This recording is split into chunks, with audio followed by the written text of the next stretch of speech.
Pour soutenir la croissance, la stabilité financière et le développement économique, la loi de finances 2026 du Cameroun renferme des innovations majeures, de l'introduction de nouvelles taxes au renforcement des contrôles et sanctions. L'assiette fiscale nécessite un élargissement.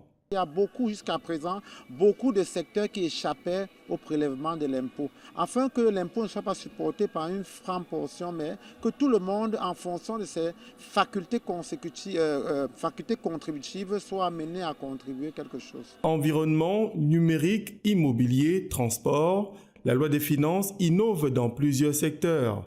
Elle prévoit surtout des allègements pour soutenir les entrepreneurs. Du point de vue de l'IS par exemple, on peut voir des allègements substantiels tels que le relèvement du taux de déductibilité des pertes sur créances douteuses pour les établissements de microfinance qui passe de 500 000 à 1 million. Ça, c'est une opportunité pour les entreprises de ce secteur d'activité. L'entrée en vigueur d'un taux intermédiaire de TVA de 10% pour les promoteurs immobiliers.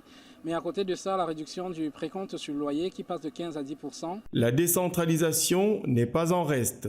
Il y a des impositions relatives à la fiscalité locale. L'État s'engage à accompagner, n'est-ce pas, la décentralisation et par conséquent, il est mis en œuvre un système d'imposition, l'impôt général synthétique, qui vient redonner des ressources aux collectivités pour être autonomes. Au cours de ces travaux de Douala, comptables, fiscalistes, auditeurs et chefs d'entreprise ont obtenu des grilles d'analyse pour une meilleure application de la loi dans leur secteur d'activité.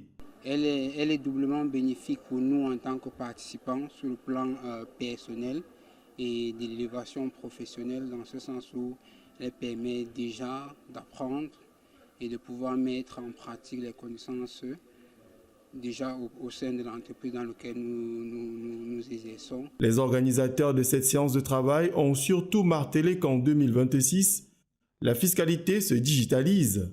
Selon eux, le fisc ne tolère plus l'approximation, chaque omission devient coûteuse.